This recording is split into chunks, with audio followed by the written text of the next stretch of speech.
સાવ બંજર હોય એવા 5 ગાંવ પાંડવોને આપી દે. મારી જવાબદારી છે, હું પાંડવોને સમજાવી દઈશ, યુદ્ધ ટળી જશે. પણ જેની મતિ ભ્રષ્ટ થઈ હોય ને એ પ્રભુ અને ગુરુનું પણ માનતા નથી. જાકો પ્રભુ દારુણ દુઃખ દે, તાકી મતિ પહેલે હર લે. પ્રભુ જેને દુઃખ આપવાના હોય ને એની બુદ્ધિ પહેલા લઈ લે. દુર્યોધને કહ્યું કે સોયની નોક ઉપર જેટલી જગ્યા હોય એટલી જગ્યા પણ યુદ્ધ વગર નહીં આપે. તો પ્રભુએ કહ્યું કે હવે થઈ જવા દે યુદ્ધ, જેવી વિધિની ઈચ્છા. અને પ્રભુ ત્યાંથી જવા લાગે. દુર્યોધને કહ્યું પણ આપના માટે ભોજન તૈયાર કર્યા છે, 56 ભોગ સિદ્ધ કર્યા છે, અહીંયા આપને કોણ ભોજન કરાવશે? પ્રભુ કહે કે 2 અવસ્થામાં ભોજન થાય, કાં તું મારો પ્રિય હોય અને કાં મારે ભોજનની કમી હોય. તું મારો પ્રિય નથી, આત્મીય નથી, અને મારે ભોજનની કોઈ કમી નથી, તો આપને કરાવશે કોણ? ઠાકોરજી કે મારો રાજભોગ તો ક્યારનો તૈયાર છે. રથ પર સવાર થયા, સારથીને કહ્યું કે રથ લઈ લો વિદુરજીને ત્યાં. અને ગડગડ ગડગડ ગડગડ તો રથ તો આગળ ચાલ્યો. અહીંયા વિદુરજી સ્નાન કરીને પ્રભુના નામની માળા ફેરવવા માટે બેઠા છે. વિદુરાણી સ્નાન કરવા ગયા છે અને બેઠા બેઠા વિદુરજી પ્રભુના નામની માળા ફેરવે છે. શ્રી કૃષ્ણ શરણમ મમ, શ્રી કૃષ્ણ શરણમ મમ, શ્રી કૃષ્ણ શરણમ મમ. હવે એક ક્ષણ માટે વિચાર કરો, તમે ડ્રોઈંગ રૂમમાં બેઠા બેઠા માળા ફેરવતા હો અને દરવાજો ખટખટે અને તમે દરવાજો ખોલો અને સામે ઠાકોરજી ઊભા હોય તો કેવો આનંદ આવે. અહીંયા જ્યાં દ્વાર ખટખટ્યો, વિદુરજીએ દ્વાર ખોલ્યો. આજ સખી જો મેં પ્રીતમ પાઉં, આજ સખી જો મેં प्रीतम पाऊं, तो अपनो बड़ भाग मनाऊं, तो अपनो बड़ भाग मनाऊं. आज सखी जो मैं प्रीतम पाऊं. જ્યાં દ્વાર ખુલ્યું, અવાક બની ગયા વિદુરજી. જણે સ્વપ્ન જોતા હોય, આજ ગોપાલ પાહુને આય, નિરખી નયન અઘાયરી, કે નિરખું કે ટહલ કરું, એકો બનત ન ઉપાયરી. આંખો પ્રભુના મુક્તિ હટતી નથી. બુદ્ધિ કહે છે કે વ્યવસ્થા કર, આસન બિછાવ, ભોગ લગાવ, પ્રભુને પધરાવ. બુદ્ધિ અનેક પ્રકારની વ્યવસ્થાઓનો વિચાર કરે, પણ નેત્રો પ્રભુના સ્વરૂપામૃતનું પાન કરી રહ્યા છે. કેવા સુંદર પ્રભુ, વાંકડિયા કેશ, સુંદર મુખ, કમળની પાંખુડી જેવા નેત્ર, સુંદર નાસિકા, પ્રભુના મુખની શોભા અને આભા અપલક નેત્રોથી, અનિમેષ નેત્રોથી, માનો નેત્રોથી પાન કરી રહ્યા છે વિદુરજી. કંઈ સૂચતું નથી. ટગર ટગર પ્રભુના મુખારવિંદ સામે જોઈ રહ્યા છે. પ્રભુ આપ કેવા સુંદર. सांवरी सूरत नयन विशाला, सांवरी सूरत नयन विशाला, चंद्रवदन गले मोतियन माला, चंद्रवदन गले मोतियन आज सखी जो मैं प्रीतम पाऊं. अरे सुलभा देख, विदुराणी ने आवाज लगाव्यो, प्रभु पधारे हैं. भागती हुई आई विदुराणी. પ્રભુ પધારો પધારો બંને પધરાવીને લાવ્યા. દોડીને આસન બિછાવ્યું, પ્રભુને ઉપર આસન પર પધરાવ્યા. બંને નીચે બેસી ગયા અને બસ ટગર ટગર પ્રભુના મુખ સામે ગયા. માનો કોઈ કમળમાંથી ભ્રમર રસ પીતો હોય એમ નેત્રો ભ્રમર બની ગયા અને મુખ કમલના સ્વરૂપામૃતનું પાન કરવા લાગ્યા. 5 મિનિટ, 10 મિનિટ, અડધો કલાક પ્રભુને થયું કે આજે ઉપવાસનો જ દિવસ લાગે. પ્રભુ ચાલતા ચાલતા જ્યાં પધાર્યા છે, પ્રભુના એક એક ભાવ ભંગીનીઓને જોઈ મોહિત થઈ રહ્યા છે. પ્રભુના સ્વરૂપામૃતનું પાન કરી રહ્યા છે. रूप मनोहर चाल मराला, रूप मनोहर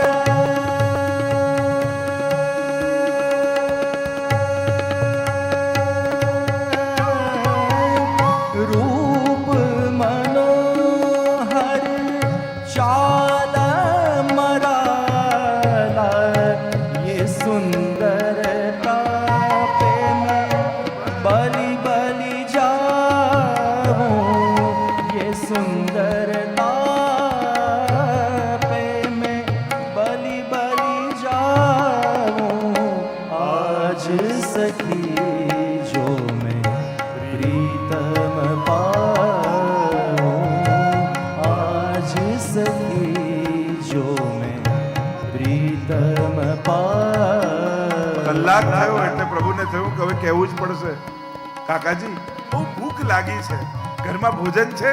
સુરભાજી તો રડી પડ્યા, અને પ્રભુ આજ તો અમારો મનોરથ હતો કે આપ અમારા ઘરે આવીને ભોજન આરો. પ્રસિદ્ધ કથા છે, દોડતા ગયા, બીજું તો કાંઈ હતું નહીં, કેળા હતા, કેળા લઈને આવ્યા, પણ નેત્રો પ્રભુના મુખારવિંદથી હટતા જ નથી. કેળા આમ છોલે, કેળું ફેંકે છાલ ઠાકોરજીના. પ્રભુને થયું મારે ગીતાજીમાં બોલવાનું જ છે, પત્રમ પુષ્પમ ફલમ તોયમ યોમે ભક્ત્યા પ્રયચ્છતિ. લાવ બોલું એના પહેલા આરોગી જો. અને પ્રભુ છાલ આરોગવા લાગ્યા. एक बार, 2 बार, 3 बार. હવે વિદુરજીની દ્રષ્ટિ પડી, અરે પાગલ હો ગયો, इस तरह प्रभु का आरोग्य जाता. લાવ મને આપો. પોતે છોલ્યું કેળું, છાલ ફેંક્યું, કેળું ઠાકોરજીને આપ્યું. ઠાકોરજી આરોગ્યા અને એટલું બોલ્યા, કાકાજી જે છાલમાં મીઠાશ હતી એ કેળામાં નથી. પ્રભુ આપ તો કૃપાળુ છો, અમારા ભક્તોના ધરેલા પત્ર પુષ્પ ફલ તો આપ તો બધું જે પ્રેમથી ધરાય પ્રેમથી આરોગો. આપ તો ભાવ અંગીકાર કરો છો. વસ્તુઓ તો કિંમતી ને સસ્તી અમારી બુદ્ધિના ખેલ છે. આપના માટે ભક્તનું ધરેલું બધું અણમોલ હોય છે. આપ તો ભક્તના ભાવને સન્માન આપો છો. આપને ક્યાં કમી છે? વિચાર કરો, આપણા ઘરે ઠાકોરજી કેમ આવ્યા? એને વૈકુંઠમાં શું કમી હતી? વૈકુંઠ જેવું મંદિર આપી શકવાના છે, વૈકુંઠ જેવો ભોગ આપી શકવાના છે, વૈકુંઠ જેવા શણગાર આપી શકવાના છે, વૈકુંઠ જેવો સિંહાસન આપી શકવાના છે. બધું અધિક હતું, પણ ત્યાં આપણે નહોતા. અને ઠાકોરજીને આપણા હાથની સેવા લેવી હતી, એટલે પોતાનું વૈકુંઠ છોડી આપણા 2x2 ના ખાનામાં રહેવા તૈયાર થઈ ગયા. આ તો મહાપ્રભુની કૃપા છે કે પ્રભુ પોતાનું બધું સુખ છોડી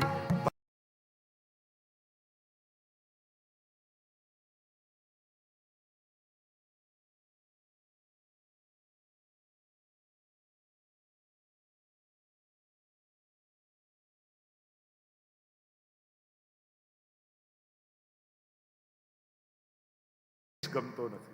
ભગવાનને ક્લેશ ગમતો નથી. આપણા વાર્તા સાહિત્યમાં પણ પ્રસંગ આવે ને, કૃષ્ણદાસ મેઘને એકવાર મહાપ્રભુજીને પૂછ્યું કે ઠાકોરજીને શું ગમે અને શું ન ગમે.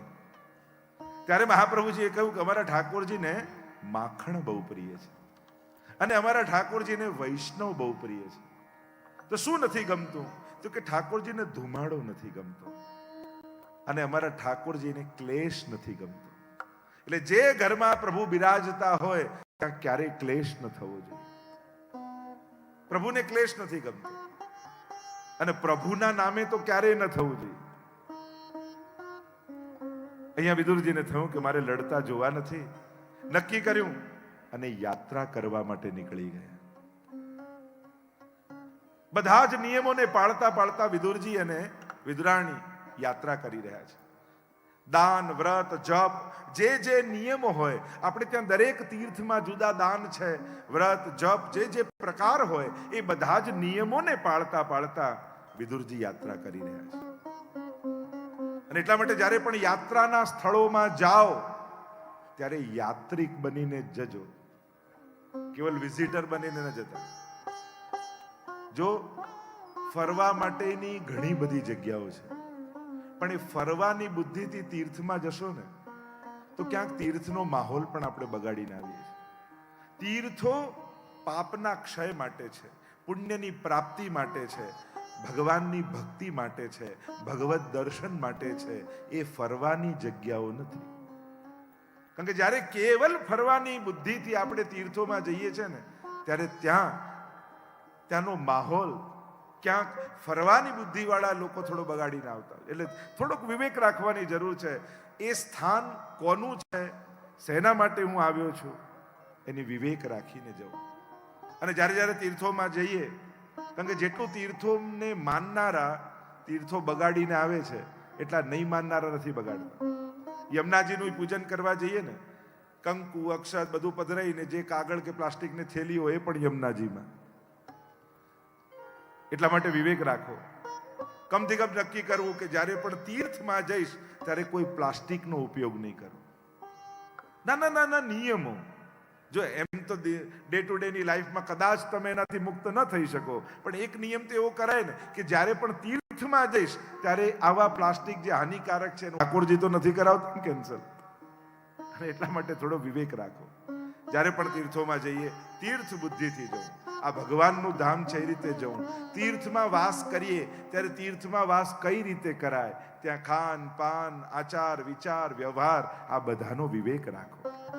સ્વચ્છતા પર તો ભાર આપીએ પણ પવિત્રતા એનો પણ વિવેક રાખો. જેમ સ્વચ્છતા અને પવિત્રતામાં ફરક એટલો, જેમ સફરજન તમે ખાવા જતા હો તમારા હાથમાંથી છટકે નાળામાં પડી જાય અને નાળામાં પાછું તમે સફરજન લો, એને ચોખ્ખું કરી દો, સેનિટાઈઝ કરી, જે રીતે ચોખ્ખું થતું હોય બધું જ કરાવો, ડિસેક્શન કરાવીને લેબોરેટરીમાં ચેક કરાવી દો, પણ નાળામાં પડેલું સફરજન ખાવાની હિંમત થશે? ખાઈ શકશો? કેમ? ચોખ્ખું છે, એમાં કોઈ બેક્ટેરિયા નથી, કોઈ વાયરસ નથી, કાંઈ જીવાણુ નથી, બધું ચોખ્ખું કરી દીધું, પણ મનની પવિત્રતા જતી રહી. મનને એના માટે ગ્લાની થઈ ગઈ અને મનની ગ્લાની થઈ એટલે ખાવાની હિંમત નહીં થાય. તો પવિત્રતા એ મનની ગ્લાની સાથે જોડાયેલું છે. તો સ્વચ્છતા અને પવિત્રતા બંનેનો વિવેક રાખો. વિદુરજી યાત્રા કરી રહ્યા છે, બધા જ નિયમોને પાળતા પાળતા 36 વર્ષ સુધી વિદુરજી યાત્રા કરી. અને એમ પણ ઘરમાં જો એમ લાગતું હોય કે હમણાં માહોલ ઠીક નથી, ક્લેશ જેવું છે, એટલે વડીલોએ તો ટિકિટ કપાવીને યાત્રા કરવા નીકળી જાઓ. એટલે ક્યાંક ક્લેશના ભાગ આપણે ન બની જઈએ, એનો વ્યવહાર કુશળતા આપણે રાખવી. વિદુરજી પરિભ્રમણ કરતા કરતા એમનો મેળાપ ઉદ્ધવજી સાથે થયો. 36 વર્ષ થઈ ગયા, કોઈ સમાચાર નથી કે ત્યાં શું થયું, મહાભારતના યુદ્ધમાં શું થયું, કૌરવ પાંડવોનું શું થયું, કોઈ જ સમાચાર નથી. ઉદ્ધવજીએ બધો જ વૃત્તાંત કહ્યો. આ રીતે મહાભારતનું યુદ્ધ થયું, આ બધા જ મરી ગયા છે, 5 પાંડવો રહ્યા, યાદવા સ્થળી થઈ ગઈ અને ભગવાન પણ સ્વધામ પધારી ગયા.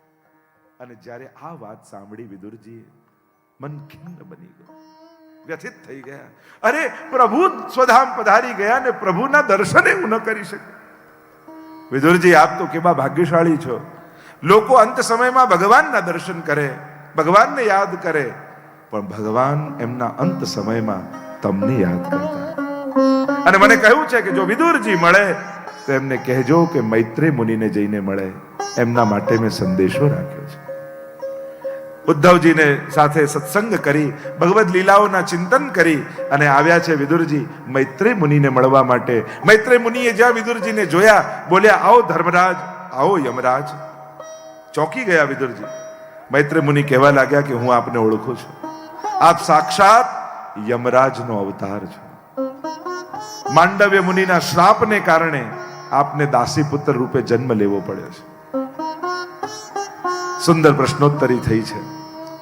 વિદુરજીએ જાણે આપણા બધાનો પ્રશ્ન ન હોય એ રીતે પ્રશ્ન પૂછ્યો. વિદુરજી પ્રશ્ન કરતા મૈત્રેય મુનિને પૂછે છે, સુખાય કર્માણિ કરોતિ લોકો ન તૈ સુખમ વાન્યદુપારમં વિંદેત ભૂય તતએવ દુઃખમ યદત્ર યુક્તમ ભગવાન વદેન્નઃ. મહારાજ ગુરુદેવ, દુનિયાનો દરેક માણસ સુખ માટે જ કામ કરે છે, ક્યારેય કોઈ દુખી થવા માટે કામ કરતું નથી. બધાને સુખ જ જોઈએ છે અને એના માટે જ એ કર્મ કરતો હોય છે, છતાં એના જીવનમાં દુઃખ કેમ આવે છે? કોઈ નથી ઈચ્છતું, કોઈ નથી ચાહતું, સુખ માટેની કામના સાથે જ કર્મ કરાય છે, છતાં જીવનમાં દુઃખ કેમ આવે છે? સુંદર પ્રશ્ન કર્યો, જાણે આપણા બધાનો પ્રશ્ન ન હોય. દુનિયાનો કયો માણસ દુઃખ માટે? અરે કોઈ સુસાઇડ પણ કરતો તો મરી જવું તો સુખી થઈ જાવ, ઈચ્છા તો સુખની જ છે, છતાંય દુઃખ કેમ મળે? કારણ બતાવતા કહ્યું, જ્યાં સુખ છે ત્યાં માણસ સુખ ગોતતો નથી. એટલા માટે જે દુઃખમાલય છે, આ સંસાર દુઃખથી ભરેલું છે અને માણસ આ દુઃખમાલય, આ દુઃખાલય સંસારમાં સુખની ઈચ્છા રાખે. અનેક અનેક કારણો બતાવવા આવ્યા. સુખની ઈચ્છા છતાંય દુઃખ કેમ પામે છે? પહેલું કારણ તો એ કે માણસને ખાલી સુખી નથી થવું, એને બીજા કરતા વધારે સુખી થવું છે, એટલા માટે દુઃખી છે. સૌથી પહેલી વાત તો એ છે, જ્યારે જ્યારે સુખ આવે એટલે પોતાની સુખને સરખાવી લે અને પોતાના કરતા વધારે સુખી જોડે સરખાવે, એટલે એને મળેલા સુખનો આનંદ ન માણી શકે. બીજી વાત, દુઃખી એટલા માટે છે કે જ્યારે જ્યારે સુખ આવે ને, આપણા જીવનમાં કંઈક સુખ આવ્યું, થોડા પૈસા મળ્યા એટલે આપણે શું કહીએ? ભેગું કરી રાખો, દુઃખ આવશે ને તો કામ લાગશે. એટલે રાહ તો દુઃખની જ જોતો હોય છે. મળેલા સુખને પણ દુઃખના સમયે વાપરીશ, એનું આયોજન તો એવું જ હોય છે. અને એટલા માટે દુઃખી છે કે મળેલા સુખને પણ એ માણી શકતો નથી. ત્રીજી વાત, જ્યારે જ્યારે જીવનમાં સુખ ઘરમાં લઈને આવે, જો તમે સારામાં સારા કપડા ક્યારે પહેરો, યા ઘરમાં સારામાં સારી ચાદર ક્યારે કાઢો, સારામાં સારા ડાઇનિંગ સેટ, ટી સેટ ક્યારે કાઢો, ક્યારે વાપરો? એકદમ મોંઘા લીધા હોય ક્યારે વાપરો? મહેમાન આવે ત્યારે જ ને. એટલે સારી અને ઉત્તમ વસ્તુ જેનાથી સુખ આવે એ બીજા માટે ભેગી કરી રાખે છે. એટલે આ સારું, મહેનત આપણે કરીએ, પૈસા આપણે કમાઈએ, પૈસા આપણે વાપરીએ, વસ્તુ લાવીએ ને વસ્તુ માણી જાય બીજા. એટલે આપણું આયોજન જ એવું છે કે સુખ જેના થકી આવી શકે એવું છે, એ સુખને આપતી વસ્તુઓ એ બીજા માટે વાપરે છે. પોતાના આયોજનમાં, પોતાની વ્યવસ્થામાં, પોતાને ભોગવવા માટે નથી વાપરતા. Happiness is like a butterfly, કહ્યું કે તો પતંગિયા જેવું છે. પકડવા દોડો તો આગળ આગળ ઉડતું જાય, બેસી જાઓ તો તમારા માથે આવીને બેસી જાય. અનેક અનેક કારણો સુખ ઈચ્છવા છતાં દુઃખ ના બતાવે. ઘણી બધી ચર્ચાઓ કરવામાં આવી. ચાણક્ય નીતિનું પ્રથમ સૂત્ર છે ને, સુખસ્ય મૂલમ ધર્મ. સુખનું મૂળ ધર્મમાં છે. એટલે કે જ્યાં જે વસ્તુ મળે ત્યાં એને ગોતો તો મળે. આપણા બધાની શોધ જ ગલત જગ્યાએ છે. કારણ કે દુનિયામાં જે વસ્તુથી માણસ સુખની કલ્પના કરે છે એ જ વસ્તુ ઘણા માટે દુઃખનું પણ કારણ છે. ઘણાને ઘર નથી એટલે દુઃખી છે, ઘણા ઘરથી જ દુઃખી છે. ઘણાના લગ્ન નથી થયા એટલે દુઃખી છે, ઘણા લગ્નથી દુઃખી છે. ઘણાને બાળક નથી એટલે દુઃખી છે, ઘણા બાળકથી દુઃખી છે. દુનિયામાં એ જ વસ્તુ જે સુખની કલ્પનાનું કારણ હોય છે એ જ વસ્તુ કોઈના દુઃખનું કારણ છે. પણ એક વસ્તુ મારી જીવનમાં યાદ રાખજો, બુદ્ધિ અને મહેનતથી મકાનનું સુખ લઈ શકો, પણ મકાનમાં સુખ એ તો ઈશ્વરની કૃપાથી જ આવશે. બુદ્ધિ અને મહેનતથી ધનનું સુખ મેળવી શકશો, પણ ધનથી સુખ એ તો ઈશ્વરની કૃપાથી જ મળશે. બુદ્ધિ અને મહેનતથી કદાચ પરિવાર ભેગો કરી શકશો, પણ પરિવારથી સુખ એ તો ઈશ્વરની કૃપા હશે તો જ મળશે. અને એટલા માટે માણસ બુદ્ધિ અને મહેનતથી સુખ નથી મેળવી શકતો, સુખની વ્યવસ્થા કરી શકે છે. સુખ તો ઈશ્વરની કૃપાથી જ આવે છે. તમે બુદ્ધિ અને મહેનત અને પુરુષાર્થથી વ્યવસ્થાઓ ઊભી કરી શકો, પણ કેવલ ભેગી કરેલી વ્યવસ્થા એ સુખની ગેરંટી નથી આપતી. જો ગેરંટી આપતું હોત તો ઘણા દુનિયામાં સુખી હોત, પણ લોકો એનાથી જ દુઃખી છે. એટલા માટે પુરુષાર્થ કરો, મહેનત કરો, બધું જ કરો, પણ હંમેશા ઈશ્વરને સાથે રાખો. ગમે તેટલી મોટી અગાસી હોય, દોરી હોય, પતંગ હોય, પણ પવન ન હોય તો પતંગ ચડે? પવન ઈશ્વરની કૃપા છે. જ્યારે ઈશ્વરની કૃપાનો પવન ચાલે છે ને, તો આપણા જેવા ફાટેલા પતંગો આકાશમાં ચડી જતા હોય છે. એ ક્યાંક ઊંચી ઊંચાઈ પર બેસી જતા હોય, ત્યારે પોતાની બુદ્ધિ યાદ ન કરતા, પોતાની મહેનત યાદ ન કરતા, ઈશ્વરની કૃપાને યાદ કરજો કે એની કૃપા હતી તો અહીંયા આવીને ભગવાને મૂક્યો છે. કહ્યું સુખસ્ય મૂલમ ધર્મ. જ્યાં સુખ છે ત્યાં માણસ, નાશવંત વસ્તુમાં સુખ ગોતશે માણસ તો દુઃખી થવાનું છે. ગીતાજીમાં ભગવાન કહે, અશોચ્યાનન્વ શોચસ્ત્વમ પ્રજ્ઞાવાદાંશ ભાસસે ગતાસુ ન ગતાસુશ્ચ નાનું શોચંતિ પંડિતા. ન શોક કરવાની વસ્તુનો તો શોક કરી રહ્યો છે. કારણ કે આપણે અને વસ્તુ બંને શાશ્વત નથી. કાં પેલું જશે કાં આપણે જઈશું. બંને કાયમ ભેગા રહીએ એ તો એક કલ્પના જ છે. કારણ કે બંને નાશવંત છીએ, એટલે કાયમ માટે બંને સાથે રહી શકે એમ નથી. અહીંયા વિદુરજીએ સુંદર સંવાદ કર્યો છે. મૈત્રેય મુનિને પ્રશ્ન કર્યો, આ સૃષ્ટિનું સર્જન કઈ રીતે થાય છે? અને ત્યારે સૃષ્ટિના સર્જનનો ઇતિહાસ કયો છે મૈત્રેય મુનિએ. ભગવાનના નાભીમાંથી કમળ, કમળમાંથી બ્રહ્માજી, અને બ્રહ્માજીએ મનુ અને શત્રુપાને પ્રગટ કર્યા. આ પ્રથમ દંપતી છે. મનુ એટલે મન વાળો જે છે મનુ, અને મનુના પુત્રો જ મનુષ્ય કહેવાય. અને શતરૂપા. આ મનની વૃત્તિઓ કેવી 100 રૂપવાળી છે. આ પ્રથમ દંપતી, જેમ ક્રિશ્ચિયાનિટીમાં આદમ અને ઈવની વાત આવે છે, એમ ભાગવતજી પ્રમાણે મનુ અને શતરૂપા આ પ્રથમ દંપતી કહેવાય. આજ્ઞા કરી કે મૈથુની સૃષ્ટિનો વિસ્તાર કરો. કહ્યું કે પૃથ્વી તો હિરણ્યાક્ષ રસાતલમાં લઈ ગયો છે, પહેલા પૃથ્વીને બ્રહ્માંડમાં પ્રસ્થાપિત કરો અને એવું વાતાવરણ તો નિર્માણ કરો કે જ્યાં સૃષ્ટિનો વિસ્તાર થઈ શકે. હિરણ્યાક્ષ તો પૃથ્વીને લઈ ગયો છે રસાતલમાં, અને એ જ સમયે બ્રહ્માજીની નાસિકામાંથી બોલો વરહા ભગવાન કી જય, વરહા ભગવાન કી જય. વરહા નારાયણનું પ્રાગટ્ય થયું નાસિકામાંથી એટલા માટે કારણ કે પૃથ્વીનો ગુણ ગંધ છે. બ્રહ્માંડમાં કોઈ પર ગ્રહ ઉપર ગંધ નથી. પૃથ્વીનો ગુણ ગંધ છે. પૃથ્વીને કઈ રીતે ઓળખાય? એની સ્મેલથી. અને સ્મેલ નાસિકામાંથી લેવાય, એટલે વરહા ભગવાન નાસિકામાંથી પ્રગટ થયા. આજે પણ તમે શુકરને જોશો ને તો આમ પૃથ્વીને સૂંઘતો સૂંઘતો ચાલશે. ભગવાન શુકર રૂપ બને. પૃથ્વીને શોધી ભયંકર યુદ્ધ થયું છે હિરણ્યાક્ષ સાથે. જો વરહા કોને કહેવાય? વર એટલે શ્રેષ્ઠ, અહ એટલે દિવસ. જીવનમાં શ્રેષ્ઠ દિવસ કયો?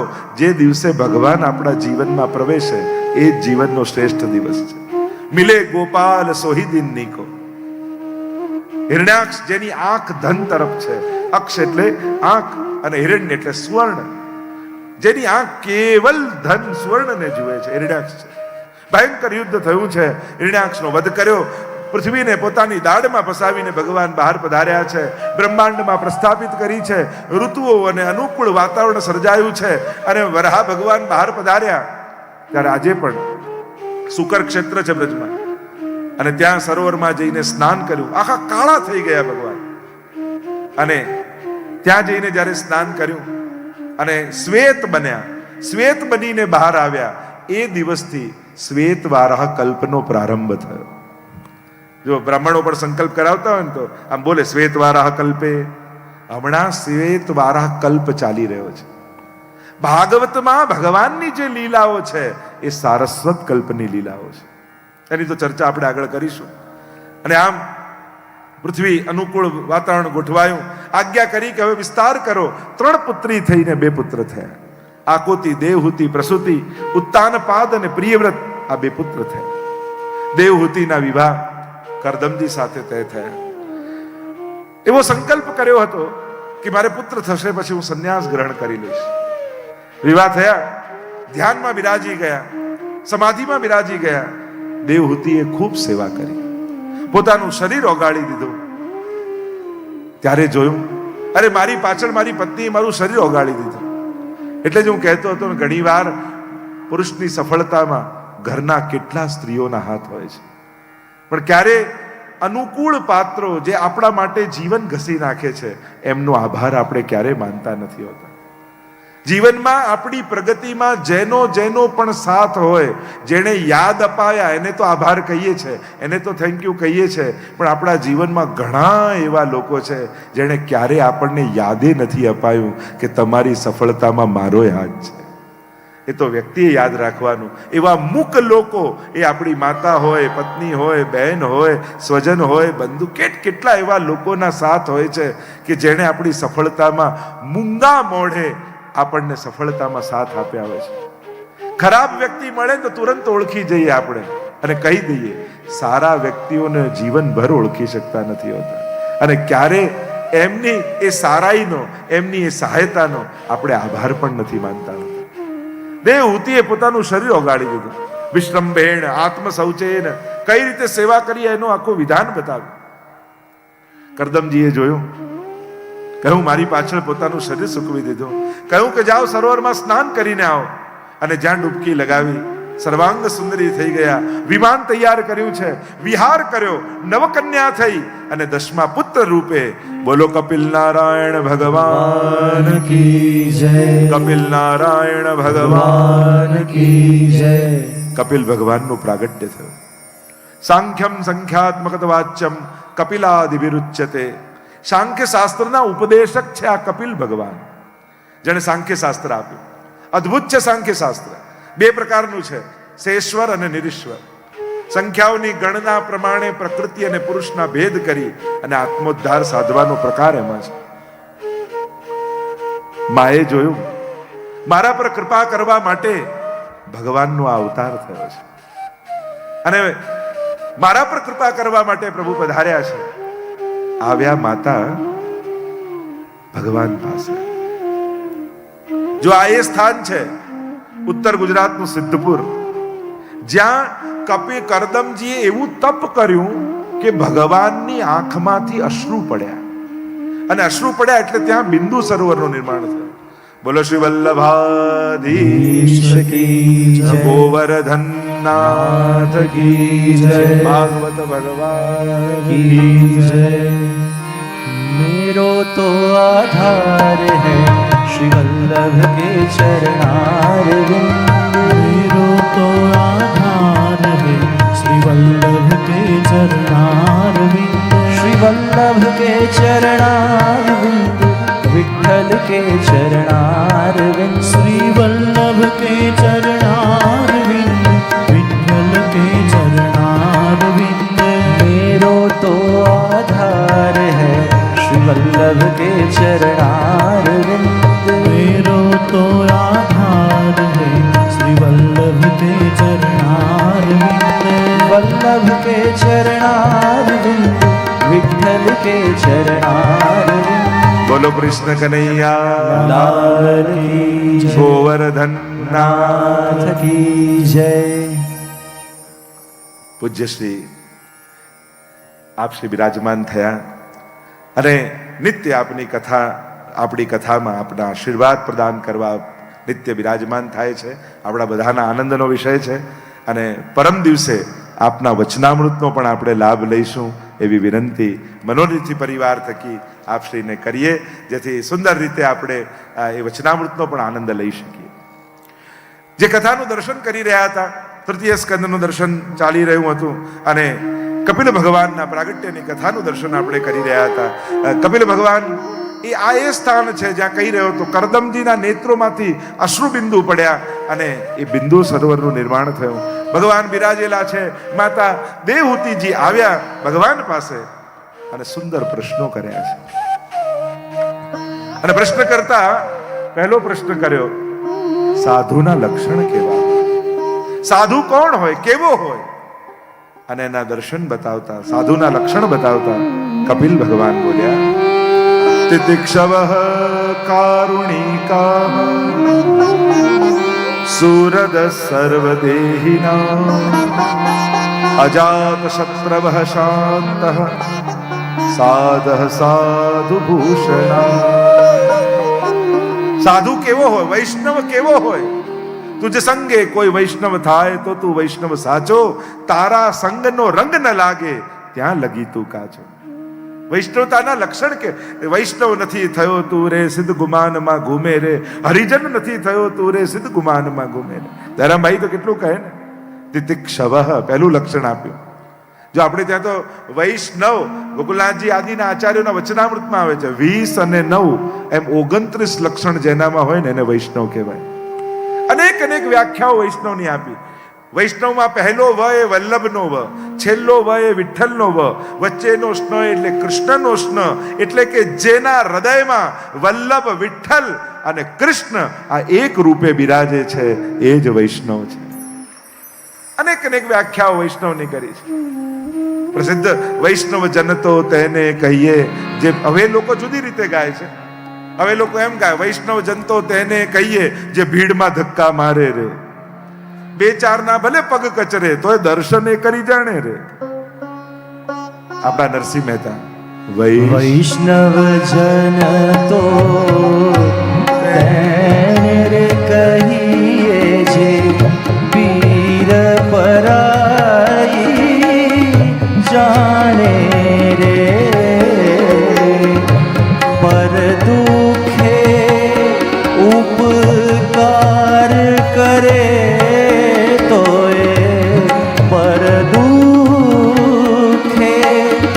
ઉપકાર કરે તો એ મન અભિમાન આણે રે. કેવી વૈષ્ણવતા શીખવાડી. પેલી કુજરીબાઈ પ્યાસી મરી રહી હતી અને શ્રીનાથજીની ઝારીજી સોનાની લઈને ગુસાઈજી પધારી રહ્યા છે. અને મરતી જોઈ યવનબાઈ અને છેલ્લા શ્વાસ ગણી રહી છે, પ્યાસી મરી રહી છે. ગુસાઈજીએ વિતરિયાને કહ્યું કે આને જલ પાઈ દે. અરે જયરાજ, આ તો શ્રીનાથજીની ઝારી છે, જોવાઈ જશે.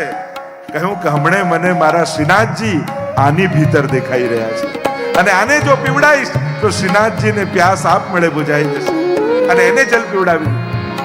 રોજ એક વૈષ્ણવ ગિરિરાજજીની પરિક્રમા કરતો અને ગુસાઈજી રોજ ત્યાંથી પધારતા. ક્યારે વાત નહીં કરતા એની સાથે. એને એમ થતું કે રોજ ગુસાઈજી મારી સામેથી પધારે છે, હું ગિરિરાજજીની પરિક્રમા કરું છું, ક્યારે ગુસાઈજી વાત નથી કરતા. એકવાર પરિક્રમા કરવા જતો હતો વૈષ્ણવ, એને ખબર પડી કે અહીંયાથી શોભાયાત્રા જવાની છે અને રસ્તામાં કાંટા કાંકરા ઘણા બધા પડ્યા છે. એને થયું અહીંયાથી વૈષ્ણવ નીકળશે, એમના પગમાં વાગશે. એમ કરું આજે પરિક્રમા રહેવા દઉં, રસ્તો સાફ કરી દઉં. અને આજે પરિક્રમા છોડીને આખો રસ્તો ચોખ્ખો કરી દીધો. ગુસાઈજી ત્યાંથી પધાર્યા, વૈષ્ણવને બોલાવ્યો, અહીંયા ખૂબ હસી હસીને એની જોડે વાતો કરી, માથે હાથ મૂક્યો, આશીર્વાદ આપ્યો. પેલા વૈષ્ણવે કહ્યું, જયરાજ, રોજ હું ગિરિરાજજીની પરિક્રમા કરતો, પણ આપ ક્યારે મારી જોડે વાત નહીં કરતા, આજે કેમ આવી કૃપા કરી રહ્યા છો? ગુસાઈજીએ કહ્યું, રોજ તું પરિક્રમા કરતો ને એ તારા માટે કરતો, પણ આજે તે વૈષ્ણવના સુખનો વિચાર કર્યો છે એટલા માટે હું તારા ઉપર પ્રસન્ન છું.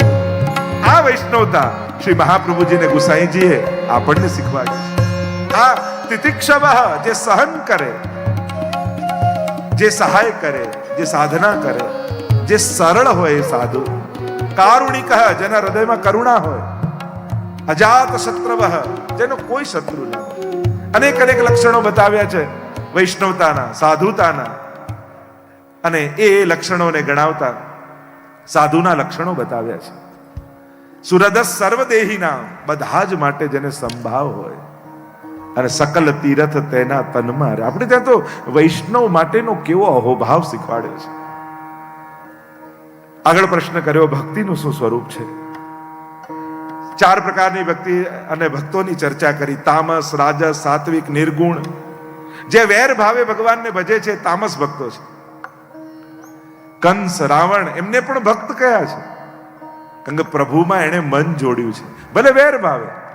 ત્યાં રાસ પંચાધ્યાયમાં પણ જ્યારે ગોપીજનો વેણુનાદ સાંભળીને દોડી રહી હતી ને, ત્યારે પરીક્ષિત મહારાજ પ્રશ્ન કરે છે, અરે ગુરુદેવ, આ લોકો તો કાંત ભાવે, પ્રેમ ભાવે દોડી રહી છે, છતાંય ભગવાન એનો ઉદ્ધાર કેમ કર્યો? સુખદેવજી કહે, કયા ભાવે દોડે છે એ ન જોઈશ, કોની તરફ દોડી રહી છે એ જો. ભગવાન તો પારસમણી છે, લોઢાને અડાડીને સોનું બનાવી દેશે. કામમ ક્રોધમ ભયમ સ્નેહમ ઐક્યમ સૌહૃદમેવ ચ નિત્યમ હરો વિદતો યાંતિ તન્મયતામ હિતે.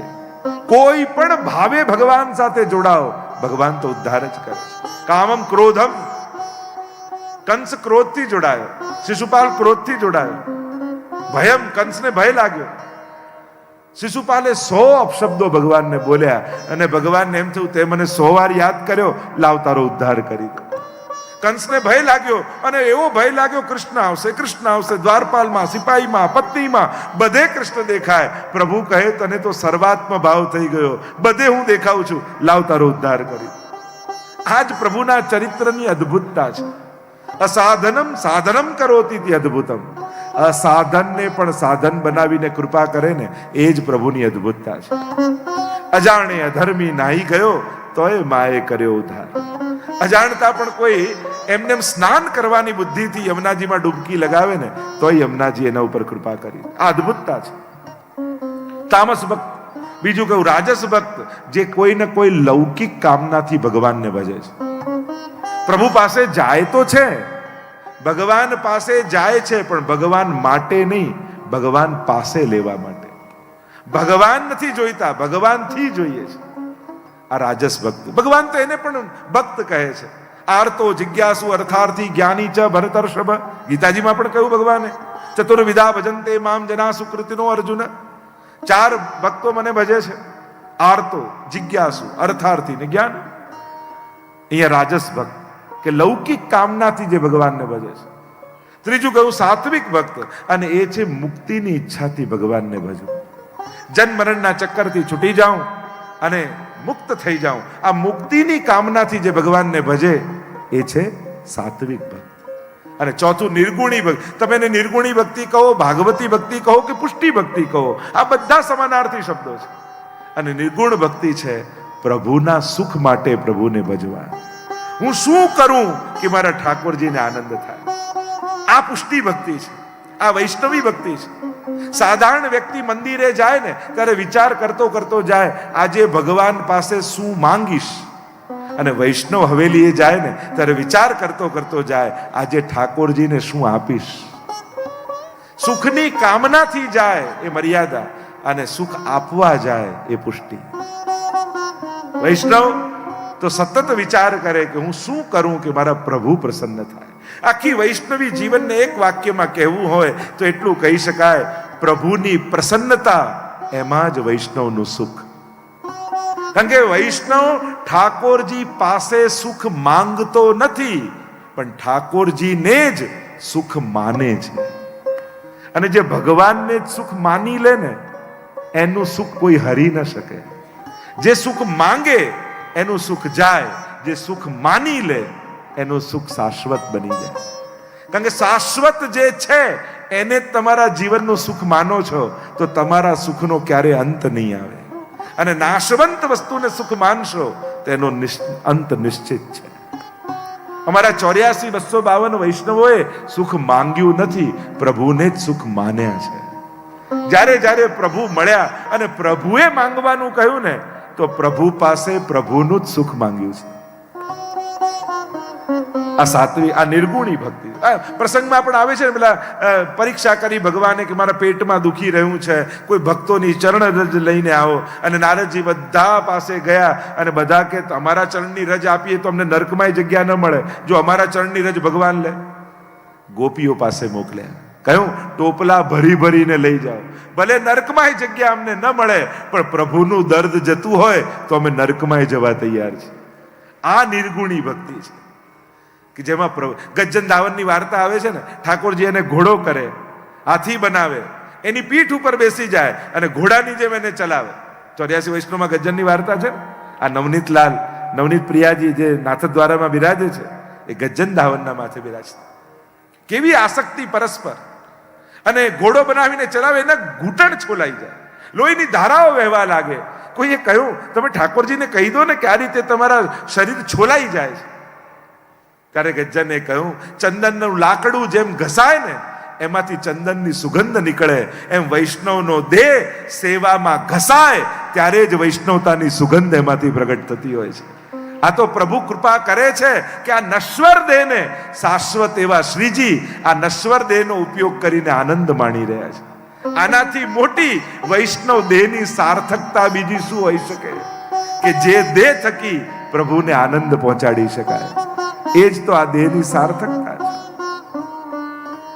આ નિર્ગુણી ભક્તિ છે.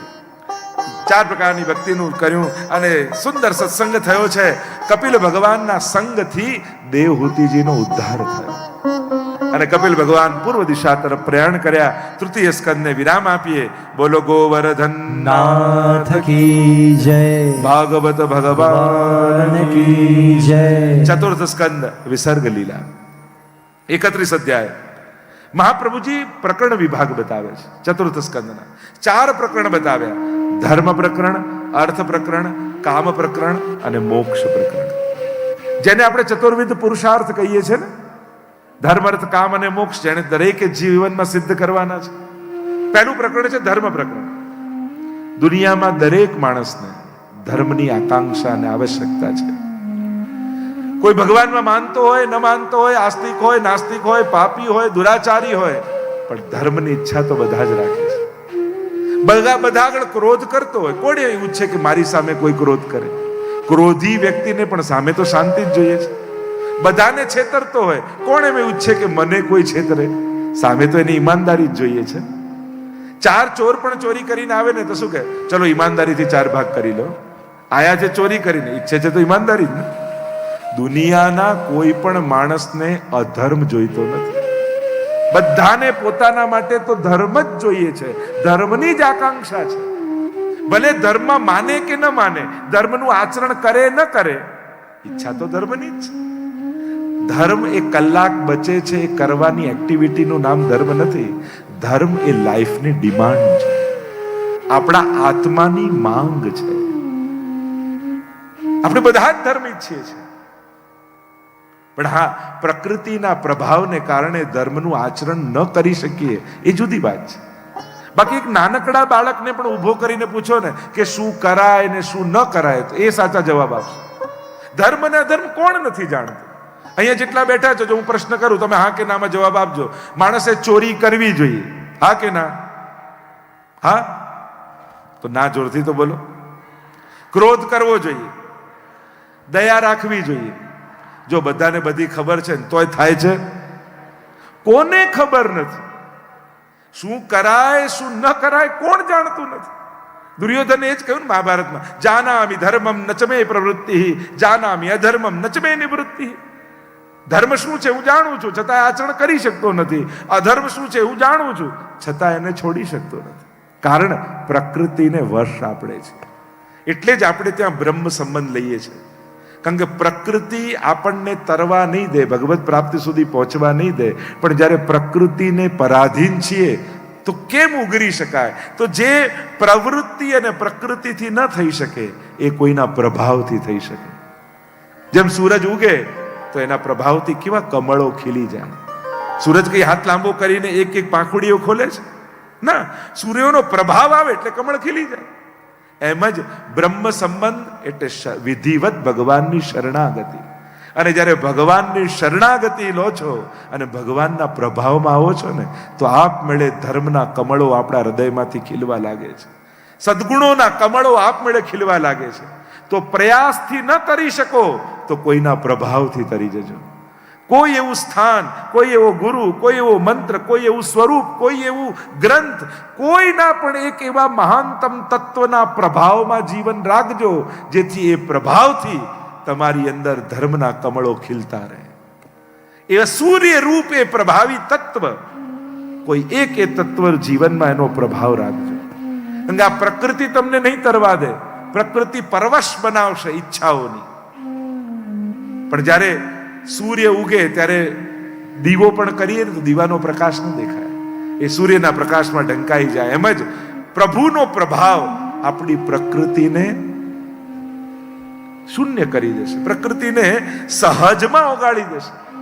પછી પ્રકૃતિની અસર નહીં આવે, ભગવાનના પ્રભાવની અસર આવશે. તો ધર્મ, બીજો અર્થ, દરેકને જીવનના સુખના સાધનો જોઈએ છે, અર્થ પ્રકરણ આવ્યું. અને સુખ મેળવવું એ કોઈ પાપ થોડી છે.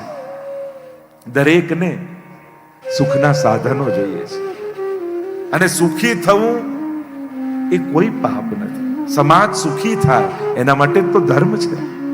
તો ઘણી વાર આપણે એટલું બધું સાંભળીએ, વૈરાગીઓ ને સંન્યાસીના મુખે જ્યારે એવું સાંભળીએ, આ બધું બંધન ને આ બધું પાપ ને આ બધું પતન ને આ બધું, આ ગ્રહસ્થનો આ જ ધર્મ છે. ગ્રહસ્થી આ જ રીતે રહેવાનું. ધર્મ એમ ઈચ્છે છે કે તમે બધા જ ખૂબ સુખી થાઓ, અને એ જ તો ધર્મનું ફળ છે. સુખ જ તો છે, દુઃખી થવા માટે થોડી ધર્મ છે. અને કોઈ દુઃખ અને ભગવાન એને કોઈ મેળ થોડી છે. ઘણાને એમ જ થાય કે બસ દુઃખી રહે ને ભગવાન મળે, સુખી ના મળે, એવું કોને? ભાગવતમાં બધા જ રાજા મહારાજાઓની જ કથા છે. લગભગ 99% જોશો તો બધા રાજા મહારાજાઓની જ કથા છે. સુખની સામે કોઈ વિરોધ નથી. અને ઘણાને વિરોધ એમ થાય, આ તો કેમ થયા સુખી, અમે તો જાણીએ ને આમ. તે લોકો ન થઈ શકે ને એટલે સુખીના દોષો જોવા લાગે. આ સમાજની બહુ કમી છે. સુખનો વિરોધ જે સમાજ કરતો રહે છે, સમાજ ક્યારેય ઉન્નતિને પામતો નથી. સુખને સહયોગ કરો, સુખી વ્યક્તિથી પ્રેરણા લો, પ્રભુ પાસે આશીર્વાદ માંગો કે આવું અમારું જ. એક વ્યક્તિ સુખી વ્યક્તિ ઊભો હતો અને એક સામે સાધારણ વ્યક્તિ ઊભો હતો. એણે કહ્યું, મારી પાસે 400ની ઘડિયાળ છે, તારી પાસે 4 લાખની ઘડિયાળ છે, ફરક શું છે? ટાઈમ તો એક જ બતાવે છે ને. ત્યારે પેલા સુખી વ્યક્તિએ કહ્યું, ના, એક જ નથી બતાવતો. તારી 400ની ઘડિયાળ તારો ટાઈમ બતાવે છે, મારા 4 લાખની ઘડિયાળ મારો ટાઈમ બતાવે છે. અને એટલા માટે બીજા લોકોના સુખની ઈર્ષા કરવા કરતા સમર્થ બની બીજા ઉપર દયા અને મદદ કરવી સારી. અસમર્થ રહી સુખીની ઈર્ષા કરવા કરતા સમર્થ બનીને બીજાને મદદ કરવી સારી છે. એટલા માટે સમાજ ક્યારે પણ નેગેટિવ પંથે ન જવો જોઈએ, નકારાત્મક વિચારધારામાં ક્યારે જીવવો ન જોઈએ. ધર્મ બધાને સુખી બનાવવાનો પ્રયાસ કરે છે. અર્થ પણ પુરુષાર્થ છે. ધર્મ, અર્થ, ત્રીજું છે કામ. દરેકના જીવનમાં કોઈ ને કોઈ કામનાઓ રહેલી છે અને કામનાઓ જ તો જીવનનો ફોર્સ છે ને, સોર્સ છે. વિવિધ કામનાઓ છે તો જ માણસને મહેનત કરવાની ઈચ્છા થાય, આગળ વધવાની ઈચ્છા થાય.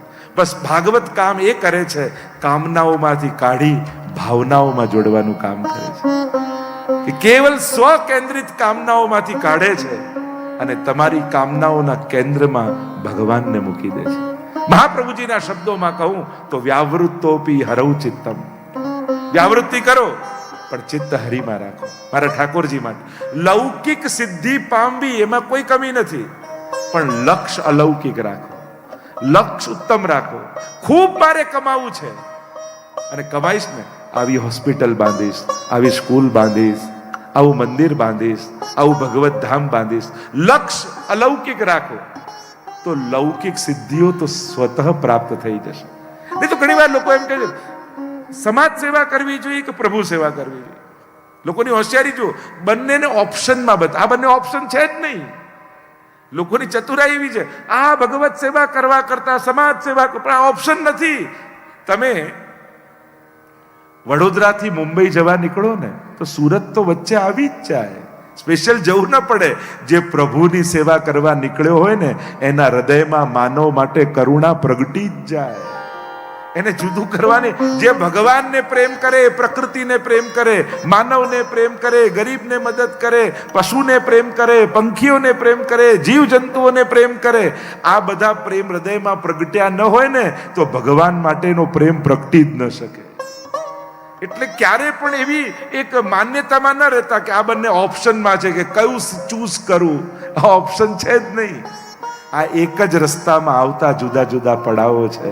જે ઈશ્વરને પામવા નીકળે છે એના જીવનમાં માનવ માટેની કરુણા સહજ પ્રગટી જ જાય છે. એટલે એ વિચારવું છે. ભગવાન પાસે તો આપણે જઈને આપણા હૃદયને વધારે ભાવુક બનાવીએ છીએ. ઠાકોરજી પાસે જઈને માંગીએ છીએ કે પ્રભુ એવી શક્તિ આપજે કે તારા સર્જનની પણ સેવા કરી શકું. તારા સ્વરૂપની સેવા તો કરું છું, પણ તે જે સર્જ્યું છે ને એની પણ સેવામાં હું જોડાઈ શકું છું. એટલે બહુ સહજ છે. પ્રભુ પાસે, પ્રભુ માટે જેને ભાવુકતા, અરે જે દેખાતો નથી એને જે પ્રેમ કરી શકે છે તો દેખાય છે એના માટે પ્રેમ પ્રગટે, એમાં શું આશ્ચર્ય છે. એટલે કોઈ આવા લોજિક આપતું હોય ને, માનવ સેવા કે પ્રભુ, આ બંને ઓપ્શન ન માનતા. આ પ્રભુ તરફ જવાના પડાવો છે. માનવની જોડે પ્રેમ કરતા, સેવા કરતા કરતા કરતા જ્યારે એના મનમાં એ આત્માનો ભાવ જાગશે કે આ બધાનું સર્જન કોણે કર્યું છે, આ બધાને સુખી કરી કોણ શકે છે, તો કે પરમાત્મા. રોજ સત્કર્મ કરી અને પરમાત્માને પગે લાગવા જજો કે પ્રભુ તું કરાવે છે અને તું મને આ સત્કાર્ય માટે નિમિત્ત કરે છે. મને સેવા કરવાનો ક્યારે અહંકાર ના આવે એવા મને આશીર્વાદ આપજે. પ્રભુ પાસે જઈને તમારા સંચિત થયેલા પુણ્યો પણ ભગવાનના ચરણોમાં મૂકી દો તો કામનાઓમાંથી નીકળી ભાવનાઓ તરફ. ગોપીઓ જુઓ ને, વિક્રેતુ કામા કિલ ગોપ કન્યા મુરારી પાર્પિત ચિત્ત વૃત્તિ દધ્યાદિકમ મોહવસાદ ભોજન ગોવિંદ દામોદર માધવેતિ. ગોપીઓ દધી વેચવા નીકળે છે, પણ મને તો ઠાકોર મુદારી પાદાર્પિત ચિત્ત વૃત્તિ. ચિત્ત વૃત્તિ તો ઠાકોરજીના ચરણમાં છે. મહિલો મહિલો વેચવા નીકળી હોય મથાના બજારમાં અને મન મોહનમાં લાગે એટલે બૂમ પાડતી પાડતી બૂમ પાડવા લાગે, કોઈ મોહન લો મોહન લો મોહન લો. આ જ છે કામનાઓમાંથી ભાવનાઓ તરફ જવાનો રસ્તો. ચોથો પ્રકરણ મોક્ષ પ્રકરણ. દુનિયાનો દરેક વ્યક્તિ મુક્તિ ઈચ્છે છે. જે મેળવ્યું છે એને છોડીને આનંદ આવે છે માણસ. આ મુક્તિ સ્વભાવ છે માણસનો. એ પ્રયાસ નથી, સ્વભાવ છે. જે મેળવ્યું એનાથી છૂટીને આનંદ આવે. એમ થાય કે આપણું એક ઘર બની જાય, ગિરિરાજ બાબા પરિક્રમા કરવા આવી, 56 ભોગ કરાવી, મારું એક ઘર, અને ઘર બની ગયું. હવે એ જ ઘરમાંથી 1 વર્ષ સુધી તમને કોઈ ફરવા ના લઈ જાય તો આખું ઘર માથે લઈ લો કે નહીં? અરે ઘરમાં જ રહેવાનું છે, બધા બહાર જાય છે ને આપણે જ ઘરથી ક્યાંય નથી જતા. કેમ? આ ઘર માટે તો માનતા રાખી હતી ને, હવે છોડીને આનંદ આવે છે. મુક્તિ આનંદ આપે છે. એમ છે, એક બાળક થઈ જાય તો સારું, એક બાળક થઈ ગયું, આ સ્કૂલે જાય તો શાંતિ. કેમ? આના માટે તો માનતાઓ રાખી હતી. પેલા કે ને કે બાળક માટે રાંદલ તેડે, પણ બાળક થઈ જાય પછી એને કોઈ ના તેડે. પેલો કે તું તેડ, પેલો કે હા તેડે. આજ માણસ જે મેળવ્યું છે એનાથી મુક્ત થઈને આનંદ આવે.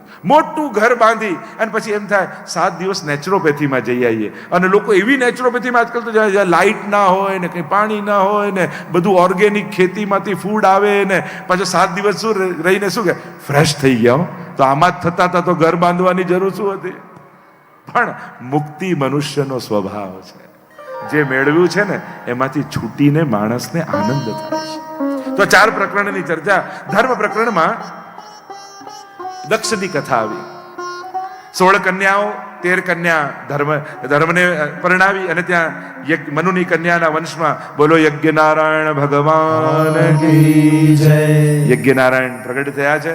અહીંયા 13 કન્યાઓ ધર્મને પરણાવી, 14મી કન્યા સ્વાહા અગ્નિદેવને પરણાવી. એટલે જ યજ્ઞ કરતા હોય ત્યારે સ્વાહા સ્વાહા, કારણ કે અગ્નિદેવની પત્નીનું નામ છે સ્વાહા. પિતૃયજ્ઞ હોય ત્યારે સ્વધા સ્વધા બોલીએ, કારણ કે પિતૃની પત્નીનું નામ છે સ્વધા. અને 16મી કન્યા સતીના વિવાહ મહાદેવજી સાથે થયા. પ્રશ્ન કર્યો કે મહાદેવજીનો દક્ષ જોડે વેર કેમ બંધાયો? કહ્યું, પ્રવેશ કર્યા સભામાં, મહાદેવજી પ્રભુના ધ્યાનમાં હતા, ઊભા ન થયા. ઊભા ન થયા અને અમને આ દક્ષને અપમાન જેવું લાગ્યું. મોટું પદ, સત્તા, પ્રતિષ્ઠા મળીને અને માણસ જેટલો મોટો થતો જાય ને એટલી નાની નાની વાતોમાં અપમાનનો અનુભવ કરતો જાય. એક વસ્તુ યાદ રાખજો, તમને દુનિયામાં ભગવાન કેટલાય સમર્થ બનાવે, ગમે તેટલા સમર્થ બનાવે, પણ તમારું સામર્થ્ય ક્યારે પણ ભગવાનની ભક્તિને આડે ન આવી જાય એના માટે સાવધાન રહેજો. કારણ કે જ્યારે સાધારણ હોઈએ ત્યારે ગમે ત્યારે હવેલીમાં પહોંચી જઈએ, કથામાં પહોંચી જઈએ, સત્સંગમાં પહોંચી જઈએ, પણ પછી સામર્થ્ય આવી જાય, આપણને ક્યાં જે ફોન કર્યો છે, આપણને ક્યાં કથાનું ઇન્વિટેશન મળ્યું છે, આપણને ક્યાં બોલાવ્યા છે, પછી આપણી મોટાઈ આપણી ભક્તિને આડે આવવા લાગે.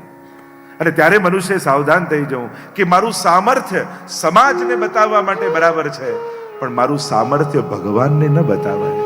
કારણ કે પ્રભુ તો સર્વ સમર્થ છે. મારું તો સામર્થ્ય આજે છે ને કાલે નાય રહે, પણ સર્વ સમર્થ તો હરિ છે. જો પ્રભુના દર્શન એટલે પોતાના અહંકારનું વિસર્જન. જ્યારે ઠાકોરજી આગળ ઊભા હોઈએ ને, કોઈને પોતાના ધનનું સામર્થ્ય હોય, મદ હોય, અને ઠાકોરજીના વક્ષ સ્થળમાં કૌસ્તુભ મણીને જુએ ને, એમ થાય આ એક કૌસ્તુભ મણીની આગળ મારા જેવા તો કરોડો લોકો સમાઈ જાય. એટલે ધનનું સામર્થ્ય ઓગળી જાય. કોઈને રૂપનું મદ હોય, પ્રભુને જુએ, અરે રૂપ તો આને કહેવાય કે જે શાશ્વત સુંદર છે. મારી સુંદરતા તો આજે છે ને કાલે નહીં રહે, એટલે રૂપનો મદ ઓગળી જાય. કોઈને બળનું મદ હોય, મારા જેવો તાકાતવાન કોઈ નહીં, ભગવાનને જુએ અને થાય કે ભ્રુકુટી વિલાસથી જે સૃષ્ટિનું વિસર્જન કરી નાખે, એની આગળ મારું સામર્થ્ય શું કામ? એટલે પ્રભુના દર્શન કરવા જવું એટલે શું? પોતાના સર્વ મદોનું વિસર્જન કરી દો. પ્રભુના દર્શન એટલે આપણા અહંકારનું વિસર્જન. એટલે જ્યારે પણ પ્રભુ પાસેથી આવીએ ને પાછા, ત્યારે ભાર વગરના થઈ આવીએ. કારણ કે માણસને ભાર શેનો હોય છે? પોતાના જ ભેગા કરેલા સામર્થ્ય. ચિંતા કોની હોય છે? પોતાના જ યશ. ક્યાંક એ ન હણાઈ જાય. એટલા માટે જેને ભક્તિના માર્ગે ચાલવું છે એને સદાય દીનતાનો ભાવ રાખો. પ્રભુ બધા, જો પાપી માટે ભગવાનના દ્વાર ક્યારે બંધ થતા નથી. ગમે તેવું તમે પાપ કર્યું હોય, પ્રભુ ક્યારે તમારા દરવાજા તમારા માટે બંધ નહીં કરે, પણ અહંકારી માટે ભગવાનના દરવાજા હંમેશા બંધ છે. અને અહંકારની સંભાવનાઓ કેટલી છે. હાથ રાસમાં ગોપીઓએ ઠાકોરજીનો પકડ્યો છે, રાસ જેવી લીલા ચાલી રહી છે, ભગવાનનો હાથ હાથમાં છે, અને તોય ગોપીઓને મદ આવી ગયો, તો આપણો હાથ છૂટે તો અનંત જન્મોનો અંતરાય થઈ ગયો છે. કેટલા સહસ્ત્ર પરિવત્સર જન્મો ભગવાનથી વિખૂટા પડે આપણને થયા છે, તો આપણી અંદર તો કેટલી સંભાવનાઓ છે મદ આવવાની. અને એટલા માટે એક હાથ પ્રભુનો પકડ્યો હોય તો બીજા હાથથી ગુરુના ચરણ પકડી રાખવા, જેથી અહંકાર ક્યારે જીવનમાં આવે. જો એક હાથથી ગુરુના ચરણ પકડ્યા હશે તો અજ્ઞાન તિમિરાંધસ્ય જ્ઞાનાંજન શલાકયા ચક્ષુરુન્મિલિતમ યેન તસ્મૈ શ્રી ગુરુવે નમઃ. એ ગુરુ ક્યારે મદ નહીં આવવા દે. અહીંયા દક્ષને મદ આવ્યો મહાદેવજી, અને આવા વૈષ્ણવાનામ યથા શંભુ એમ કહ્યું છે. વૈષ્ણવતા શીખવી હોય તો મહાદેવજી પાસે શીખો. કોને વૈષ્ણવ કહેવાય મહાદેવજી શીખવાડે છે. અને અહીંયા વેર બંધાયો, અને જ્યારે સસરા અને જમાઈ વચ્ચે વેર બંધાય ને તો દીકરીનું આવી બને. સ્ત્રીનું નામ છે દુહિતા, દુહિતા, બંનેનું હિત કરે એ જ દુહિત. મહાદેવજી માટે વેર બંધાયો. કહ્યું મારું બાન નથી જાળવતો મારો જમાઈ થઈને, યજ્ઞમાં એનો ભાગ બંધ કરાવી દઈશ. પહેલો યજ્ઞ હું કરીશ. અને વિશાળ યજ્ઞ કર્યો દક્ષે, બધા માટેના ભાગ કાઢ્યા. મહાદેવજીને આમંત્રણ ન આપ્યું. વિમાનો જઈ રહ્યા છે, સતી મહારાણી જુએ છે આ ક્યાં જઈ રહ્યા છે. નારદજી આવ્યા ને કહેવા લાગ્યા, અરે તમારે પિતાને ત્યાં આટલો મોટો યજ્ઞ છે, અને દીકરી હોય તો પહેલા પહોંચી જવાનું હોય. પિતાને ત્યાં યજ્ઞ હોય તો પિતાને ત્યાં કોઈ સારો પ્રસંગ આવે, અને સારો પ્રસંગ તો દીકરીઓથી જ શોભે. દીકરીઓ તો વહેલી પહોંચી જાય, અને દીકરીઓ ઘરમાં આવે ત્યારે જ તો પ્રસંગ જેવો લાગે. થયું કે મારે પણ જવું છે.